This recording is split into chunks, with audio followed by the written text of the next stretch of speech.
Hi, I'm David Boje, and we're going to talk to you about Purview, and it's a methodology for trauma-based coaching, and it has 7 steps in it, and we work through them with veterans, first responders, and anybody in their family. And I want to talk to you about the coaching questions that we use in the methodology. So let's talk. All right. In what we do, my wife there, Gracie Ann Roselle, and we work with the horses. And we've got a couple places here in New Mexico we use. One is our own, other where we have the horses boarded. And we take the people to the barn and we see which horse they kind of relate to and how the horse reacts to them. Like you see a horse reacting to one of the veterans. And the horse is a perfect mirror for the family members and the veteran to see kind of the somatic, the body reacting to the horse and how the horse reacts to that body. So they meet their horse, and after some observation, we can kind of tell whether that veteran has a lot of anger, a lot of rage, because the horse will run out of the barn. Or we can see, wow, that horse has really taken to this person. Maybe the person is sad, could be one of the family members, and then the horse will maybe nuzzle the veteran on the neck, or you see that right there, rubbing the shoulder, and that's because the horse is a herd animal, and if the horse is not afraid and somebody needs some TLC, that horse will provide it. So then I'll start to work with the veteran or my wife, and we'll work with them and the whole family, and we'll bring the whole family in the house and in our office, and we'll say, okay, each of you, when were you at your best before deployment or before whatever problems in your relationships? And we always ask, is it okay if we have a conversation about your challenges in life and family and work and society? And so because it's very client-centered, and we don't go anywhere the client doesn't want to go in that conversation. And then we'll start with the question, what was the most important thing to you to get done today? Because we're very goal-oriented in what we do. And we might ask a question, how is this a problem? What's important about resolving it? And what will help you know that you have achieved this goal today? Now, we don't do riding. Here you see people riding the horses. We don't do that, but we might just have them lead the horse around the arena, or just, it depends on their familiarity with horses. Some people don't want to get near the horse. And we're looking for a change in viewpoint here, even in the first step. What vibes in their body are they experiencing now with the horses? Inside, what are their thoughts and emotions? And in the first step, being at their best. And on a scale of 1 to 10, what energy level were they at their best? Was it really a great day here at the ranch? Was it something else? Or if they're talking about what they recalled, maybe it was a 3 or a 4, a pretty low day. And we'll ask what somatic waves of transformation are they experiencing? The body. We try to be very embodied. Some processes of embodied restoring that we're doing. And that's very important. That's the PER of Purview, processes of embodied restoring. In step 2, we'll say, okay, name that situation, that's bringing you here today, that you want to have some change in, and give it a character label. I call it Mr. Vigilant, I'm always vigilant, or, you know, something like that. But we're actually trying to separate that vigilant behavior from the person, so that the person is not getting all defensive. We can talk about the problem. So that's sort of what we do in the first two steps. And we have the questions regarding when they externalize it and give their situation, problem, issue, character label, like Mr. Vigilant, always in the store watching to see what's going on, you know, that not really tuned in to the vibrations of the situation itself. And here's where we explore negative thoughts, emotions, and actions. Say, Mr. Vigilant, what are your thoughts? Well, I never know when somebody's gonna creep up on me, you know, and I'm watching for that. And so I say, well, how does it make you feel? I'm a bit anxious when I go outside into the community. I never know who to trust, who not to trust. So, okay, so anxious. What else? What other emotions are you having? I can get angry pretty quick. Okay, so from these coaching questions, we're eliciting thoughts, ways of thinking. We're eliciting ways that the emotions are coming up in their body, and how their actions are in a given situation. And we'll ask questions like, well, what does that represent to you? And they say, well, it represents when I was in the war zone, of course.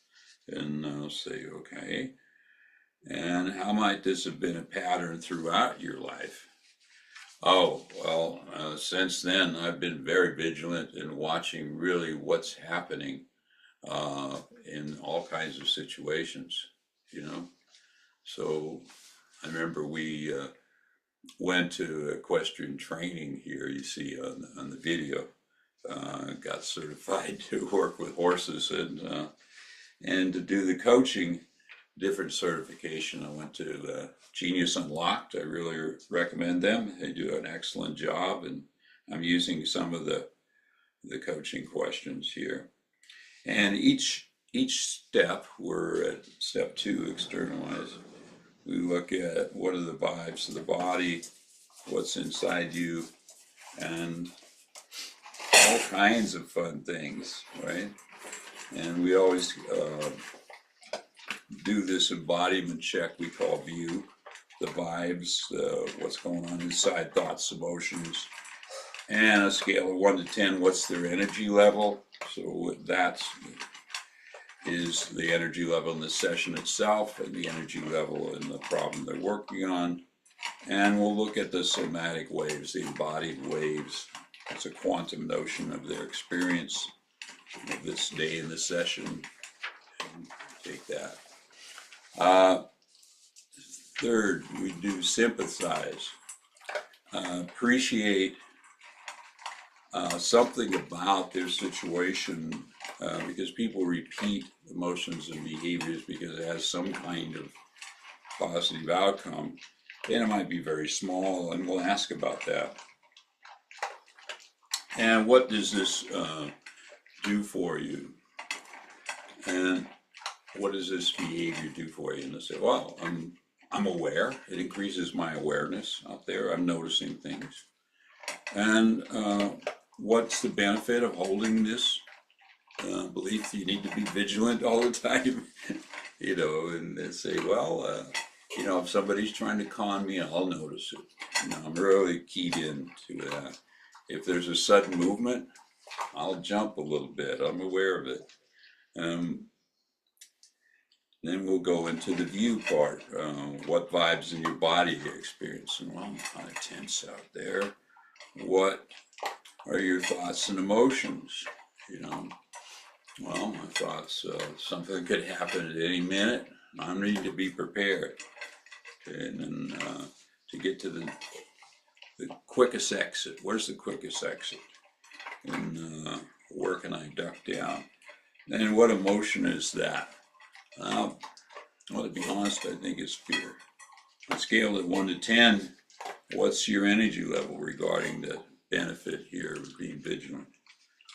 All right, well, I think it's about a 3 because I kind of freak out people. And what waves of change in your body are you experiencing? Well, right now I'm feeling a little tense by this discussion. So I'm always checking in on the view part, you know. Now next we go to revise, transforming the limits of their belief. And that's really important. And I like to ask, you know, when did you first experience this? Now, obviously deployment, but then the next question, when did you experience that before? Because I found working with veterans that it's not just that situation or issue or big event in their deployment, but often back in childhood. For example, I recall about age 4, being almost drowned in an irrigation ditch on a farm in Washington State. And a neighbor fished me out, myself and I out of the ditch and got us CPR right away. I guess they knew what to do or I would have died. And I had this kind of fear that maybe my parents didn't appreciate me and had let me fall in a ditch, irrigation ditch, or weren't watching me, weren't vigilant. So you see how that vigilant comes back in a much earlier situation. And when I get these needs met where I do feel safe and secure, what do I have? Well, I'm not as vigilant. I recognize this vigilant situation in my own life. What vibes in your body are you experiencing now? Well, if I feel trusted with the people that I'm in deployment with, yeah, feel great. Or in the family situation, that's a trust situation. Yeah, if it's not a trust situation, for example, I wasn't the firstborn. There were a pair of twins. There were I always say a pair of twins. That's weird. That were born before me and they died mysteriously, and it always makes me wonder if I'm next. So vibes in the body I'm experiencing are important as I communicate that story to a coach, and here I'm being both coach and person. Inside, what are my thoughts and emotions? My thoughts maybe not wanted as a kid. No hugs as a kid. Emotions, not feeling secure, not feeling in a trusted, safe environment. So that makes me anxious, sad, loneliness. Scale of 1 to 10, what energy regarded the consequences of what you're observing? I'd say we're at a 3 now. Those are not great consequences. And W, what somatic waves of change in your body? So,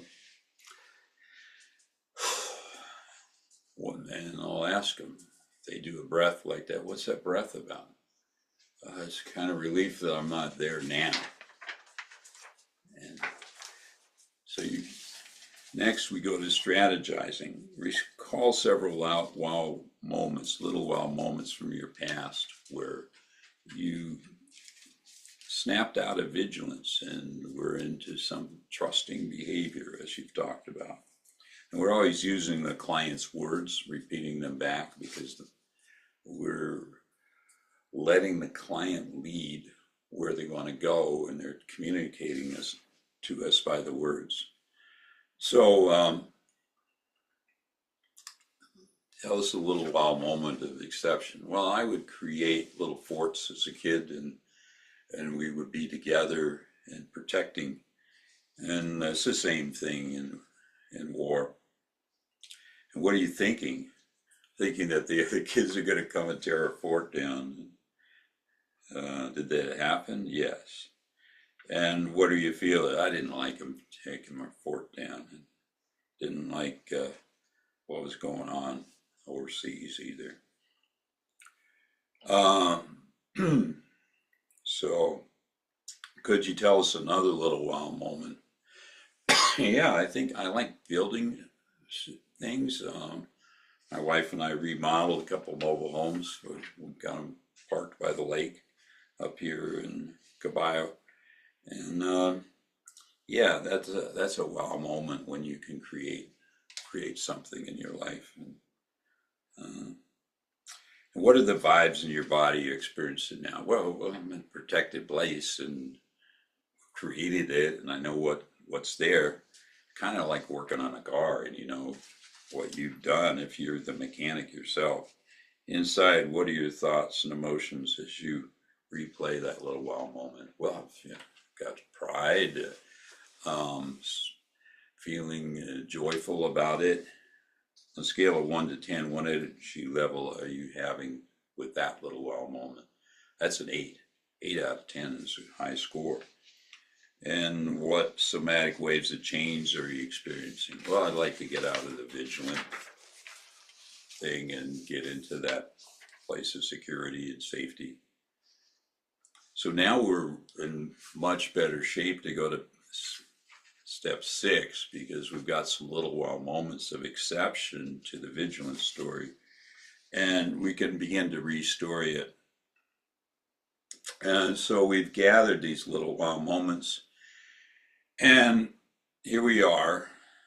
We're going to ask them to tell their history without the big problem that they brought in today, Mr. Vigilant. And if the client can remain in that zone, we can ask for more situations that are of that type. And if they're not, then we go back a step and find some more little wow moments until we can tilt the scale, right? Where they can remember more positive past experience and retell their life story that way rather than in the Mr. Vigilant mindset. And we'll do the view again. V, what are the vibes in your body now? Go inside to the thoughts and emotions. We'll do the energy scale, and we'll do the waves of change that they see in their life. So and that brings us to the possibility now of the way in which they can strategize their situation. And from recalling the little wow moments and the rehistoricizing, we switch to the future now. We're going to set some action steps for the future and envision the future. What's the next step you are inspired to take, and when? That is in line with those little wow moments you've expressed. What inspired your action step today? And they say, oh, it's that one little wow moment about the fort or the buddies getting together, protecting. What mindset will make this shift permanent? To remember the good times, not just the bad times. And then we'll do the who could support you in this, because we want to have a support group, because science says if you're not supported in this, you fall back to the stuck behaviors again, and your stuck mindset. Because it's so many years of being Mr. Vigilant, how are you going to change that unless you have a support group to hold you accountable for when you drop back into it? So, you drop back into Vigilant just then. Oh, yeah, you're right. Yeah. Well, what's the other side of the life here? So then we do the final view, V, the vibes that are positive in your body now. We want to reset that mindset and the whole body. inside thoughts and emotions now with the new story that you're creating your future around. If they're not positive thoughts and emotions, we go back to step 2, 3, 4, 5, 6 and do it in as many cycles as it takes. And then E, what's the energy level regarding your new story, new future? And we really want that to be high in the scale. So let's say they say 7, they would say, well, what is it going to take to get you to 8 or 9? And then we'll recycle through the little wow moments again, getting enough positive framing for them to have something to stand on in their life. And if they're a 9, we'll say, what is it going to take to get to 10? What do you need? And finally, we do the W. What waves of change will this new story make in your life today? And so we go through the processes of embodied restoring in the 7 steps. And with each step, we do a view. We do the vibrations, the inside thoughts and emotions. We do the energy check scale, and we do the waves of change.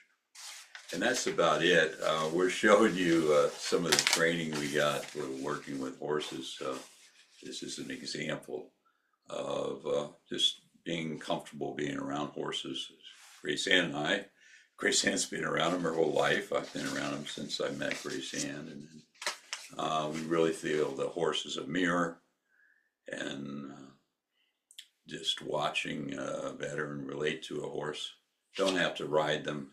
That's not part of our thing. Besides, we don't have the insurance for that anyway. Just enough to stand outside the stall and see if the horse is reacting to you by being scared. The horses are very scared animals, by the way. They're very attuned to predators. Or are they nuzzling up, rubbing your back, doing all those kind of fun things. So that's a little bit about our methodology. You can find it at perview.org.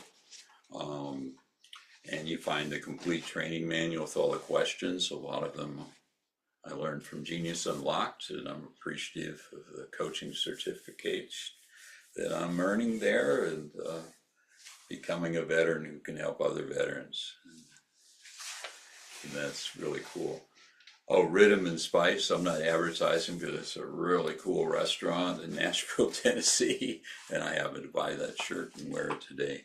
So I guess I am giving them a shout out because their food is good. So anyway, I hope this has been enlightening to you. If you know somebody that wants to learn how to do this kind of coaching, just go to perview.org and go online. You'll see our full coaching manual that you can download for free. All right. Thank you very much.